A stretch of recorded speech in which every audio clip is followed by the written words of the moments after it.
Hello there, and well, Happy New Year. So we have Andrew and Marcel on the line. We'll probably have a couple more people turn up, I guess. While we're waiting for them, I'll just pull up the antitrust policy notice as usual. So I trust all has been well. I know that we've faced something of a setback in the last few weeks with Omicron. It certainly unraveled a few of the plans we had in OpenChain, especially with the local work groups. But as we say in Japan, shogunai, it cannot be helped. So antitrust policy, we have one detailed on the Linux Foundation website. We show this at the beginning of every meeting. And if you've got any questions and you're a Linux Foundation member, I can connect you with our counsel, Andy Updegrove. And otherwise, you can just shoot me an email or whatever. So back to the partner calls this year. I sent an email earlier today about some of the stuff I'd like to see. Last week, we opened the topic by seeing if partners would like to have a partner summit, if partners would like to hold partner webinars, and if partners would like to have this call again. Full consensus on the call. People wanted to hold off on the summit, and people wanted the webinars to be based on stuff they have to hand. The first topic I wanted to raise today was that here's a series highlighted in the email I sent today of webinars I would like to have to put into our regular bi-weekly schedule. So I'm currently going around and locking down various topics to hopefully have a webinar schedule that can be published several months in advance to assist with making sure everyone is aware of what's going on. In particular, for the partners, I wanted to raise a couple of things where I think you might have domain knowledge. One is a retrospective about how OpenChain, SPDX, or other aspects of open source IPR have been affecting your client base in 2021 for M&A. M&A has come up again and again with the user companies, but I don't think we've had so many discussions from a provider like a law firm or a consultancy talking about what they're doing to support M&A and open source from the IPR perspective. That retrospective would be super useful. Another would be procurement negotiations, retrospective again. And then moving on to markets, European market regulation and policy, China market regulation and policy, India market, Korea market, and Japan market. Those, instead of being retrospectives, looking at 2021 onwards. So what's on the radar moving ahead? And finally, the US executive order impact on clients. Now, the reason for these particular topics that I brought to the partners is simple enough. People are asking about what's happening to other people in M&A and procurement. And OpenChain project has no particular domain knowledge there on purpose. It's not our job to know what the business deals are, but it would be super useful for our community if someone could talk about what they've seen happening last year. When it comes to the markets and policy, the reason I'm bringing that up is because the US and open source policy has had a lot of traffic recently, and that's great, but it is just one market. And what's happening in, for instance, China, what's happening in India, what's happening in the EU, will have an equal or greater impact for a lot of our companies. So, if you have domain knowledge there, it will be great to hear from you. With something like the Japan market, last year we saw some very specific steps taken in open source policy. The Ministry of Trade had a guidance document which included OpenChain and SPDX. The Tokyo Metropolitan Government, which covers 36 million people, followed up with documentation a few months later. So that's essentially what I think that someone like Hitachi Solutions, one of our partners, will probably talk about. But insight into those other markets would be very, very useful. So I wanted to pause there, see what you thought of those type of topics, whether you might be interested in rolling with one of them. And if you thought there were any other topics that, as someone who provides services to multiple clients, you might be able to give us a retrospective of what happened last year to help people set their expectations for this year. So Shane, I know I owe you an email, but obviously M&A is sort of that's the right bullseye, right? So we can certainly help with that. Alrighty, you've got M&A. Yeah, I suspected it might be you. And it's certainly a topic that I think is worthy. I've noticed some of our open source M&A people have been graduating into other fields. For instance, Michael Chang from Facebook just moved into Dapper Labs, which is one of those NFT funded companies. They've got something like $400 million in venture capital, and they're moving fast. And that was just interesting. I know. Yeah, yeah, Shane. So we also had last year some M&A activities where we technically supported some of our customers. So maybe we can also contribute a little bit to the point number 2. Yeah, sure. That'd be great. That was also my question. Is there a thought that one topic is only featured by one company or several companies? Oh no, I'm happy for you guys to pile in. Okay. And multiple companies are going to cover a topic. We just slice and dice the webinar time. 3 of you means 20 minutes each. Yeah, let's see. It's so also, for example, we also had quite some stuff going on last year, but I don't know if it's duplicates into what you want to tell us, Andreas, but perhaps we can align before and see if we have different topics or we want to speak about the same, and then we can see if it makes sense. Yeah, sure. it can also sometimes work as more of a panel, right? Too, because it's possible that we're seeing the same stuff but different approaches, right? Things like that. So we can, that sometimes works really well, right? Different opinions, different sort of ways of tackling the same problem. Mm-hmm. Yeah. And yeah, example, I would also be interested in participating in that as well if it's going to be a panel discussion, definitely. So I'd like to apologise for any background noise, by the way. I'm in a car at the moment, so I'll stay on mute for the rest of the time. Andrew, as a car nut, I was trying to reverse engineer what car you're in based on your background, and I couldn't do it. The picture's too small. It's a BMW X1 if you wanted it. I also hasten to add I'm not driving. I think especially the M&A, it's a very broad range. Like we could dig deeper into the technical part, and maybe Marcel, I'm not sure, but maybe you're more on the legal viewpoint, or we can prepare together. Yeah. Well, I mean, we seem to have 4 people interested in M&A right away. So it's Marcel, Andrew, Leon, and Andreas. So, I mean, if there's 4 of you, and if you want to dig into different parts of the topic, there's no reason we do a 1-hour webinar. We can open it up, make it bigger. So if you guys said, oh, we want 30 minutes each, or we want to have a longer thing, if we want 2 hours, we'll just rebrand it as an M&A summit. And, then it'll be advertised as multiple knowledge points, time to unpack and get it right. So, you can decide among yourselves how you feel comfortable, but I'm happy with going with a 2-hour special on it. Certainly there's enough interest in the community for people to be interested in that. Your question, Jerry, yeah, we've been on buyer and seller side M&As regarding open source. So did you see each other when doing deals? No one of this call. I didn't need anyone of this call. That could be fun. Yeah.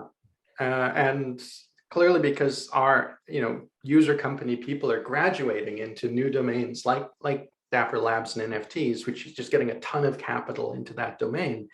It looks like our actors in the companies doing M&A are getting a strong profile in the industry. So, those particular people seem to have garnered enough industry interest to make easy movement into new domains and obviously profitable movement. So whatever is happening there is exciting. And of course, with increased activity in Asia, we have a lot of the companies, the Chinese companies, obviously, but other companies in Japan and Korea doing significant investments in picking up stuff around the United States, Silicon Valley, of course, but also in Europe. So yeah, that landscape would be great. And if you could put your heads together, think it through. Like I said, 2 hours is no problem. If you want to do 3 hours, we can do that. It's flexible. And I think the main thing is that we give people a meaty experience. They come out of it and they think, yeah, I got more than the surface here. I now have insight into M&A 2021, and I can extrapolate what's coming this year.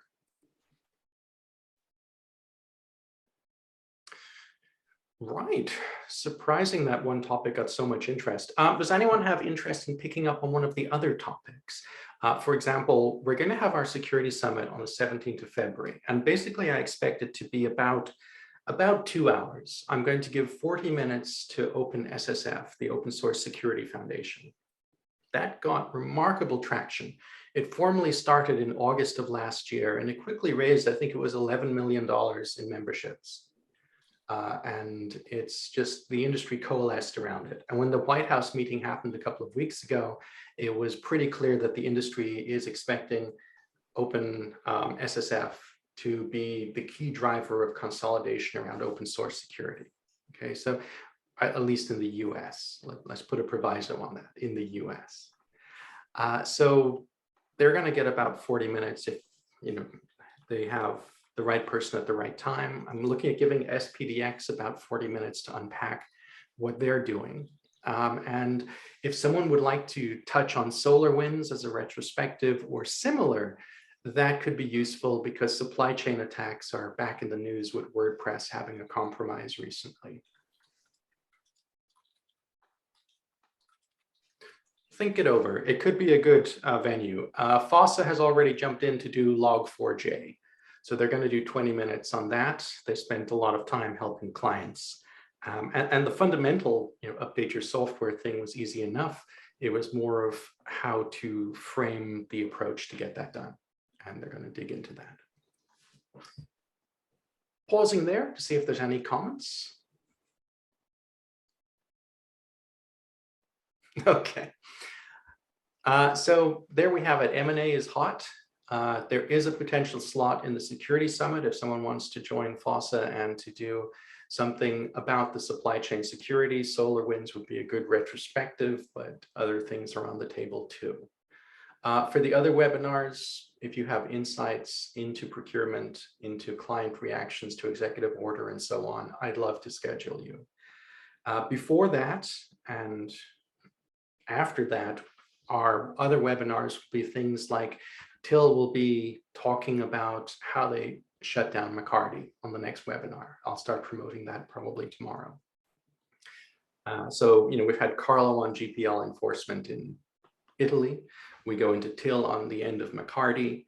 I'm going to probably pull in someone like Mark Radcliffe to give us a little bit of an insight into some of the other legal happenings there. For instance, Radcliffe and I were just talking about the way that while McCarty has been knocked out, we now have a trawl on Creative Commons licenses. And they went after Cory Doctorow, which isn't exactly the best way to approach keeping things quiet. And he's blown that up. So I might get Radcliffe on, copyright trawling part 2. The interesting thing about the trawl on the Creative Commons licenses is that they are basically, they're trying to do it much more automated on a greater scale than McCarty ever did, right? So they're unlikely to get traction because they're doing stupid stuff like they went after Doctorow on something he had properly followed the license on. But they're out there, and they, if they start to get money, they'll get better at it. So that's probably coming up soon. But I don't want every webinar to be, legal action, lawsuit. I do want to have us setting context, particularly in Q1. We've had a lot of new entrants into our ecosystem recently. One example is Kakao Bank, which just conformed. They're moving fast. Kakao has been part of our community for a while, but Kakao Bank is kind of new. And they want to get as much domain experience as possible. Companies like Honor are coming out of China aggressively into the EU and the US. And again, all the domain experience that they can get from the community, they appreciate. By the same token, we're getting US companies which have very little insight into market regulations elsewhere. And just today I had emails exchanged with Harvard Business School as they're trying to pull together the threads in Asia on who's doing what. And they currently had no data on like what was happening in the Japan market. That's why I want this stuff. We can help people. I'd add something though. I understand, Shane, and by the way, Happy New Year to everybody. I think this is my first call of the year. And in France, by the way, we wish Happy New Year until January 31st. So if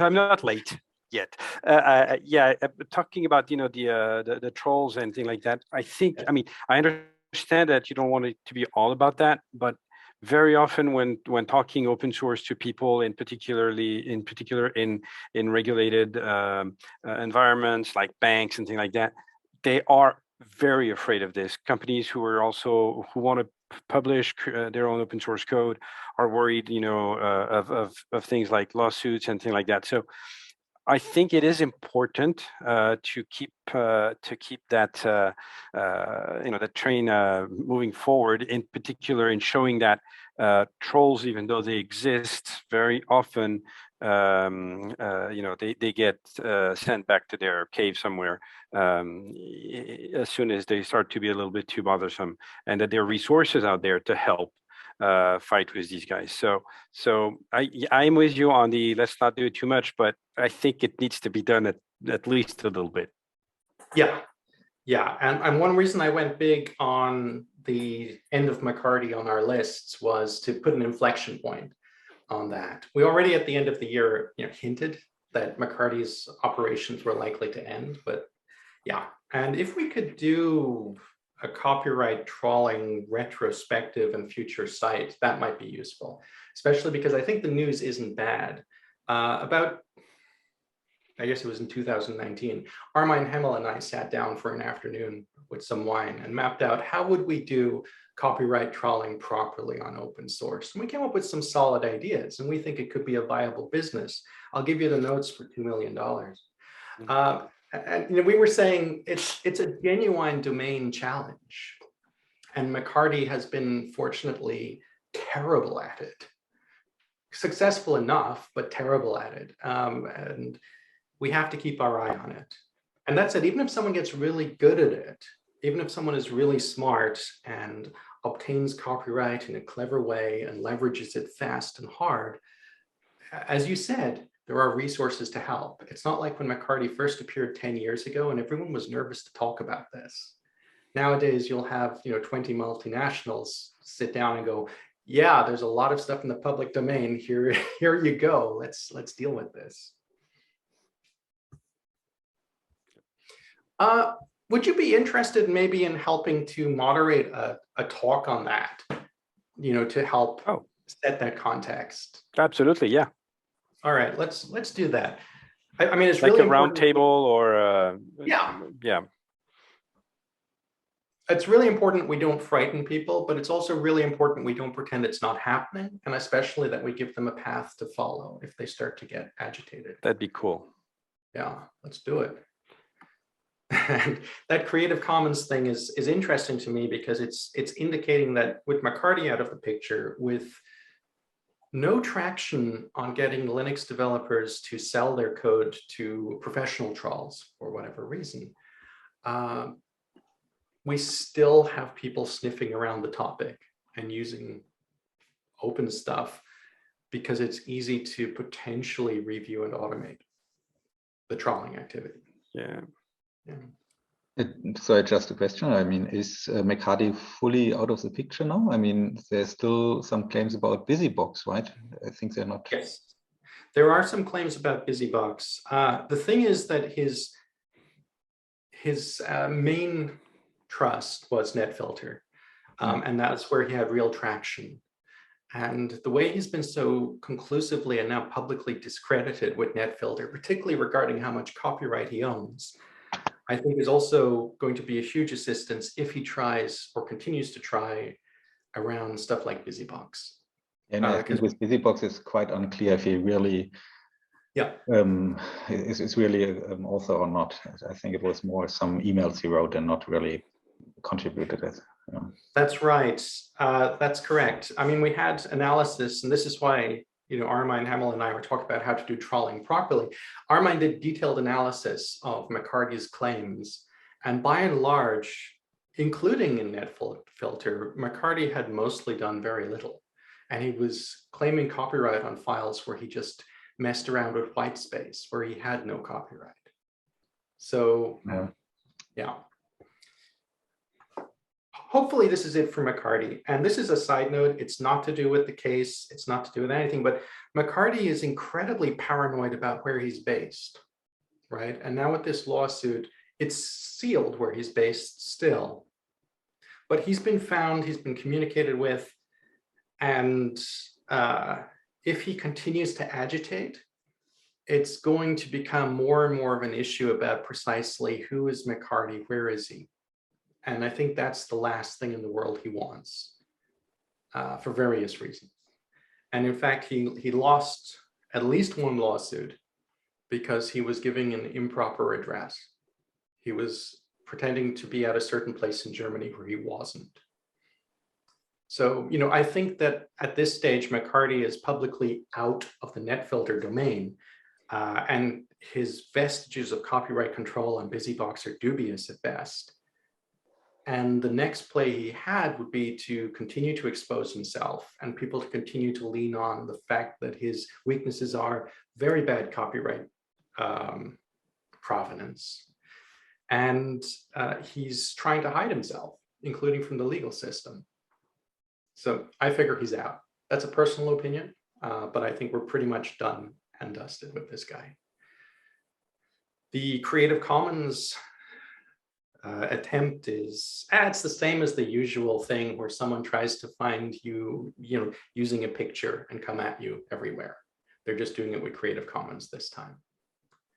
They might get traction, they might not. They might pivot to open source, they might not. We need to just keep tabs on it.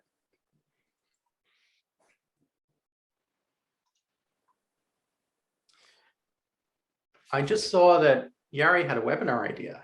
A couple of companies who recently became conformant, how did they do it? What steps were needed? Yeah. No, absolutely. We've got a couple of conformance announcements coming really soon. And two of them are enormous. And one of them, based in Germany, they've taken the whole company conformant. So they're the third company in the world to do so. And they're also a provider to virtually every company of scale in the world. So they might be amenable to talk through that. And why not have them and just say, picking up someone else in the United States or picking up someone in Asia and a webinar with those two. If we had two user companies talking through that, I could do the moderating there, but if one of you wanted to give a shot at moderating as well, that's perfectly doable. That's on the table if you want to give yourself some exposure on the community side there.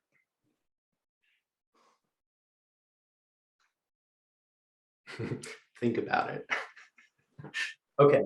The next thing I wanted to touch on is there anything you've got going which should be on my radar for publicity? So for example, I have an enormous German company about to announce conformance. They said next month, probably. I have an enormous Dutch company about to announce conformance, again, probably next month. One of the largest Chinese internet companies is currently doing third-party certification, probably sometime this quarter. We have 3 membership announcements coming out. So Honor, NEC, and Square/Block. So we've got this big pipeline of stuff. And if you've got stuff, I would like to know so I can schedule it and make sure that we have a good heartbeat of these announcements. Again, you can contact me after the call. It's something I really we've got a possible partnership announcement coming up, so I'll have a word with you about that separately. Okay. Sounds good. At this stage, we find that a lot of people tend to be looking at our ecosystem to keep track of overarching developments in open source governance. So I do want to try and centralize our announcements as much as possible to make sure that OpenChain echoes what you're doing, because people are coming to our website to check it out. Right. Shane, we are working with some customers who are aiming for the OpenChain compliance, but that will be some months. So maybe mid-year that can be announced. Yeah, no, I mean, that's great. And as we get closer to the date, just let me know. And with all of these things, sometimes it takes longer than expected, or sometimes less. So I'll always be flexible. But we certainly will be very happy to promote stuff. And there's no obligation for people to promote through us. We just would like to do that as much as possible. Quite frankly, it's such a big community around OpenChain, but also SPDX, OpenSSF, and so on, that we're trying to keep many thousands of companies up to date. And it's amazing. Sometimes, I'm talking to a company that is even involved in OpenChain and they've missed some really big stuff. So I want to try and fix that as much as possible. Oh, adjacent to this, by the way, in the middle of last year, after analyzing the numbers, I discontinued the monthly OpenChain newsletter. We found that the people visiting our website and reading our material were looking at our news section and didn't really look at our newsletter. When we would email out the newsletter to people, the read rate was very low. So I discontinued the newsletter for that reason. And we found that people tend to use our news stream as the source of truth of what's going on. But if you have suggestions for how we can improve discoverability, how we can improve distribution of information, that would be appreciated.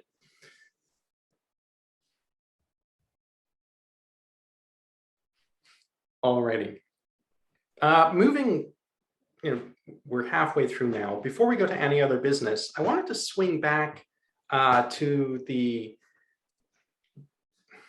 NFT guys. We've noticed that a lot more of the capital flowing into areas like blockchain is landing on places where people are doing a lot of software development. So taking up, companies like Dapper Labs, they're doing work with the National Baseball League in the United States to have collectibles and so on. There's a lot of platform development going on, a lot of consumer-facing software. So it's turning into web services. And a bunch of those companies are gradually falling into our orbit. I mean, Block is a fintech, that's why they're with us, but now they're obviously a crypto tech as well. So I just wanted to check, have you been talking with crypto companies? Is this something very new to you? Because it's just hitting my radar as something to pay attention to now. We've had some chats with them, not really about open source yet, just in general about getting sort of advice for NFTs, things like that. So, but I think you're right. I think this is definitely coming.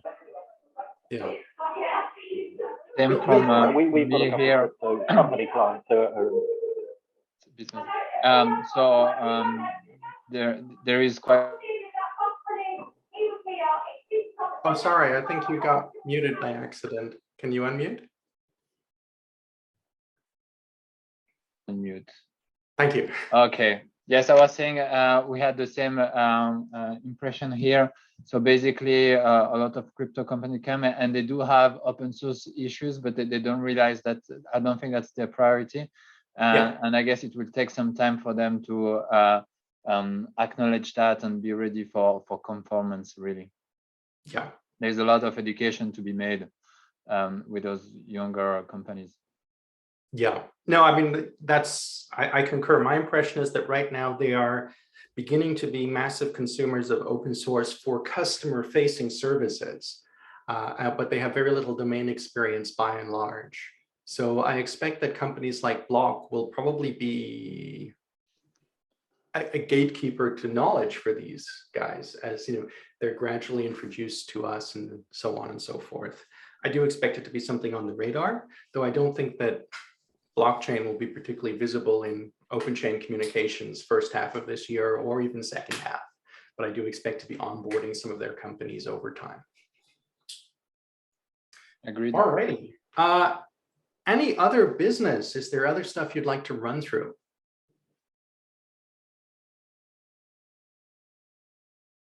Everyone's like, no, I just want to go back to work. Yeah, it's quarter end and year end for a lot of clients, so you're not wrong. I know. I just had a conversation with Honor about when we're announcing, and they were like, well, we're working Saturday and Sunday, so we can review a PR.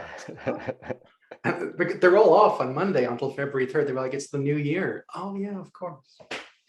Yeah. Alrighty. Thanks for the call. Some good stuff. I'll be swinging back to everyone about our little M&A summit. And, you know, if you have some ideas for the other talks, if you'd be interested in taking those, that'd be really great. I'll talk to you in a few weeks. And apart from that, you know, be well, be safe. And I suppose be happy. Bye-bye. You too, Shane.